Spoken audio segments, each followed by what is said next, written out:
Radhe Radhe. Like करें, subscribe करें, घंटी बजाना बिल्कुल ना भूलें। आज हम बना रहे हैं गेहूं के आटे से चूरमा। चूरमा बनाने के लिए हमने ये आटा ले लिया है 1 कटोरी। इसमें 2 चम्मच हमने सूजी डाली है और 2 ही चम्मच हमने इसमें बेसन डाला है। इन्हें अच्छी तरह से मिला लेंगे। चूरमा खाने में बहुत ही अच्छा लगता है। आजकल तो गणेश जी का भोग रोज़ लगता है, तो आप जो अच्छा घर में लगे आप वो बना के, लड्डू का, मोदक का, चूरमा का, आप जो अच्छा लगे उसका बना के भोग लगाएं। ये हमने आधा गिलास दूध ले लिया है। दूध हमें नॉर्मल लेना है, ना गर्म ना ठंडा। ये थोड़ा थोड़ा दूध डाल के हमें, जैसे हम रोटी के लिए बस आटा लगाते हैं, इसी तरीके से हमें आटा लगा के तैयार करना है। दूध थोड़ा ही थोड़ा डालें, क्यों हमारा आटा थोड़ा ही है तो हमारा ज़्यादा दूध नहीं लगेगा। आटा थोड़ा सा ढीला ही गूँदें, क्यों कर्रा गूँदेंगे तो जब सूजी फूलेगी तो ये बहुत टाइट हो जाएगा। इसलिए जैसे हम रोटी के लिए गूँथते हैं, बिल्कुल आटा हमें उसी तरीके से लगाना है। इस तरीके से हमने आटा लगा के ये हमने तैयार कर लिया है। हमारा आटा लग गया है और इसमें हमारा सारा दूध नहीं लगा है। देखो, आटा ना हमारा ज़्यादा टाइट है और ना ही ज़्यादा गीला है। इसी तरीके से आपको रोटी की तरह आटा लगाना है। और ये हमारा इतना आधा ही दूध लगा है, आधा दूध हमारा बच गया है।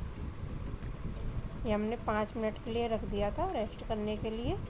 देखो, अब हमारा आटा सही हो गया है। इस तरीके से हमने इधर तवा रख लिया है। इस तरीके से आप चूरमा बनाएंगे तो बहुत ही जल्दी बन जाता है और खाने में भी बहुत अच्छा लगता है। आप चाहे इसकी पूड़ी बना के भी सेंक सकते हैं, लेकिन मैं तो इसका पराठा बनाऊंगी। पराठा बना के अच्छी तरह से सेंक लेंगे और ये बहुत ही अच्छा और टेस्टी, बहुत ही अच्छा बनता है खाने में। और सबसे बड़ी बात, ये बहुत जल्दी बन जाता है इस तरीके से। इस तरीके से चाहे आप, मैंने तो एक ही बड़ा सा पराठा बनाए ले रही हूँ, आप चाहे तो 2 भी बना सकते हैं। इस तरीके से आप एक बड़ा पराठा बना लें। अगर आप छोटे छोटे बनाने हैं तो आप 2 बना लें और इसमें अच्छी तरह से अंदर घी लगा लें। घी लगाने से इसका टेस्ट और स्वाद बहुत ही ज़्यादा बढ़ जाएगा। इस तरीके से आप घी लगा के ऐसे चौकोर बनाएंगे हम पराठा। इस तरीके से मोड़ लें और फिर घी लगा लें, फिर एक बार और इसे मोड़ लें।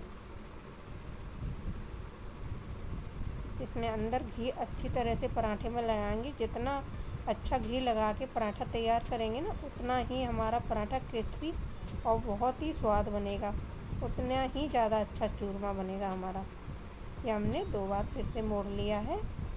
इसकी लोई हमने तैयार कर लिया। इस तरीके से आप चाहे गोल बना लें, चौकोर बना लें, आपका जैसा मन करे आप उस तरीके का पराठा बना के तैयार कर लें। ये हमने बेल के तैयार कर लिया है। ये देखो, हमारा ना ज़्यादा मोटा है ना ज़्यादा पतला है। हमने इस तरीके से पराठा बना के तैयार कर लिया है। अब इसे तवे पर डाल देंगे और इसे गैस को मीडियम ही रखेंगे। मीडियम आंच पे इसे अच्छी तरह से पलट के सेंक लेंगे। ये हमारा एक तरफ से सिक गया है थोड़ा। अब इसे पलट लेंगे। अब हमें इस पर अच्छी तरह से घी लगा के, और सारा काम घी में ही करना है। जितना ज़्यादा घी आप घी इस्तेमाल करेंगे तो बहुत ही अच्छा चूरमा बनता है। चूरमा घी से ही बनता है। इस तरीके से आप पराठा सेंक के बनाएं तो बहुत ही जल्दी बन जाता है और थोड़े ही घी में बन जाएगा। आपको ज़्यादा घी की भी ज़रूरत नहीं पड़ेगी। इस तरीके से आप दोनों तरफ से घी लगा के पराठे को अच्छी तरह से सेंक लें। हमारा पराठा बहुत ही अच्छा सिक के तैयार हो जाएगा इस तरीके से दबा दबा के आप मीडियम गैस पे बहुत अच्छी तरह से पराठा सेक के और तैयार कर लें।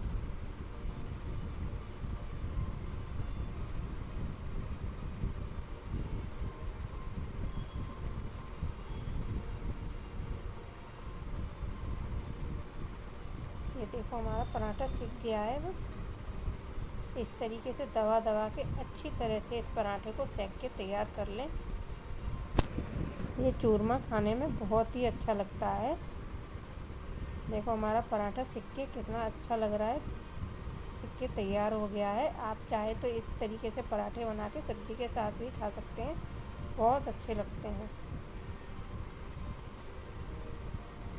ये पराठा हमारा सिक गया है। अब इसे हम जल्दी ठंडा करने के लिए इस तरीके से बेलन से बेल लें। फिर दोबारा से ये आसानी से बहुत अच्छी तरह से टूट जाता है और ये ठंडा भी इस तरीके से बहुत जल्दी हो जाता है। आप चाहे तो इसी तरीके से इसे ठंडा करके फिर हाथों से भी इसे मेड़ सकते हैं, नहीं तो चाहे आप मिक्सी में, मैं तो मिक्सी में डाल के इसे ठंडा, जब इसे इस तरीके से बहुत जल्दी ठंडा हो जाएगा और फिर आप प्लेट में रख दें 2 मिनट के लिए और ये ठंडा हो जाएगा। और फिर इसे मिक्सी के जार में डाल के इसका बारीक दरदरा सा चूरमा बना के तैयार कर लें।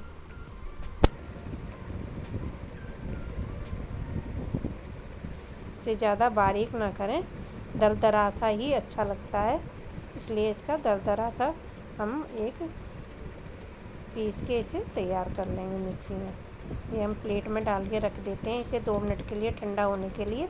अब ये हमारा बहुत ही जल्दी ठंडा हो जाएगा और हमारा ये इस तरीके से भी हम इसे तैयार करते हैं। बस देखो हमारा थोड़ा बारीक तो हो गया है, इसे हाथों से भी हम इस तरीके से इसे तैयार कर सकते हैं।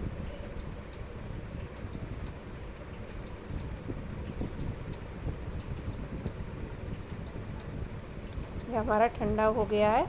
अब इसे मिक्सी के जार में डाल के हम दरदरा पीस लेंगे। इस तरीके से आप थोड़ा थोड़ा डाल के और इस तरीके से हम कर लेते हैं तो बहुत ही जल्दी से, बहुत आसानी से ये पीस के तैयार हो जाता है। ये सारा हमने गिलास में डाल लिया है पराठा।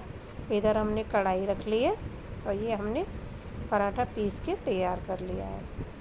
ये दरदरा सा हमारा पीस के, हमने दरदरा ही पीसना है। इस तरीके से चूरमा बनाए तो बहुत ही ज़्यादा खाने में स्वाद बहुत ही ज़्यादा अच्छा लगता है। अब इसमें हमने 2 चम्मच घी और डाला है कढ़ाई में। आप चाहे तो घी और ज़्यादा भी डाल सकते हैं, कि मैं तो थोड़े ही घी में तैयार कर रही हूँ आज वीडियो बनाने के लिए, कि आप थोड़े ज़्यादा नहीं है तो थोड़े में भी आप तैयार कर सकते हो इसे। ये मैं थोड़ी सी इसमें मेवा डाल रही हूँ, आप चाहे डालें, नहीं है तो नहीं भी डालें तो कोई ज़रूरी नहीं है।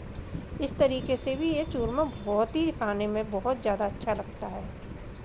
मैं थोड़े से काजू, थोड़े से बादाम, थोड़े से इसमें खरबूजे के बीज लिए हैं, उन्हें पहले अच्छी तरह से मैंने फ्राई कर लिया है। इस तरीके से फ्राई करके मेवा डालें तो और ज़्यादा स्वाद बढ़ जाता है। अब ये सारा मैंने कढ़ाई में चूरमा डाल के और इसे अच्छी तरह से 2 मिनट और भून लें। पराठा हमारा पहले से ही सिका हुआ है तो ज़्यादा भूनने की ज़रूरत नहीं है। इसे 2 मिनट और अच्छी तरह से इसी तरीके से घी में भून लें तो इसका स्वाद और ज़्यादा बढ़ जाएगा। मैं बहुत ही आसान और बहुत ही थोड़े से चीज़ों में वीडियो बना के तैयार करती हूँ। आप मेरे वीडियो देखें और लाइक और सब्सक्राइब ज़रूर करें। मैं इतनी मेहनत करती हूँ, आप मुझे आगे बढ़ाने के लिए मेरी मदद करो। आपकी मदद की मुझे बहुत ज़रूरत है, आप मुझे आगे बढ़ाइए और मेरी वीडियो देखिए, लाइक और सब्सक्राइब भी कीजिए। थोड़ी सी इसमें मैंने किशमिश भी डाली है। किशमिश बाद में डालें, पहले ना डालें क्यों ये जल्दी से फूल जाती हैं। गैस हम बंद कर देंगे और इसे थोड़ी देर चला के इस तरीके से कढ़ाई में ही और भून लेंगे। नहीं ऐसे ही छोड़ देंगे तो कढ़ाई हमारी गर्म है, ये नीचे से जल जाएगा। जब ये थोड़ा गुनगुना हो जाए, जब हम इसमें चीनी डालेंगे, आप चाहे इसमें गुड़ भी डाल सकते हैं। ये गुड़ से भी बहुत अच्छा बन के तैयार होता है। मैंने तो आज चीनी ही डाल के तैयार किया है। ये हमारा ठंडा हो गया है, देखना कितना देखने में अच्छा लग रहा है। और ये हमने चीनी घर की ही पिसी हुई चीनी है, हमने घर में ही पीस के तैयार कर लिया है पूरा। और इसे अच्छी तरह से इसमें मिला देंगे। बहुत ही जल्दी बन जाता है और बहुत ही आसान है। जो चीज़ें घर में होती हैं मैं उन्हीं से वीडियो बनाने की कोशिश करती हूँ। और बहुत ही आसान, जो चीज़ आपको समझ में नहीं आए या कोई अच्छी नहीं लग रही है तो आप मुझे कमेंट करके बता भी सकते हैं कि ये चीज़ इस तरीके से नहीं होती है। तो देखो, हर चीज़ तो हर किसी को नहीं आती है, लेकिन फिर भी मैं पूरी कोशिश करती हूँ कि आपको आसान तरीके से चीज़ बना के दिखा सकूँ, ताकि आप भी देखकर बना सकें। ये हमारा चूरमा इस तरीके से बनके तैयार हो गया है। अब इसमें हम सूखा सूखा लग रहा है, इसलिए 2 चम्मच घी हम और डाल देंगे। घी हमने अब गरम करके डाला है।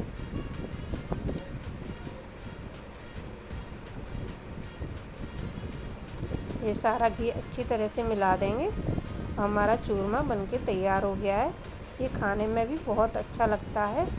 इस तरीके से आप बना के, आप वैसे भी घर में बना के रख सकते हो खाने के लिए। इस टाइम तो गणेश जी की पूजा चल रही है, तो रोज़ आप नई नई चीज़ों का भोग बनाएं और लगाएं। ये हमारी प्लेट बनके तैयार है।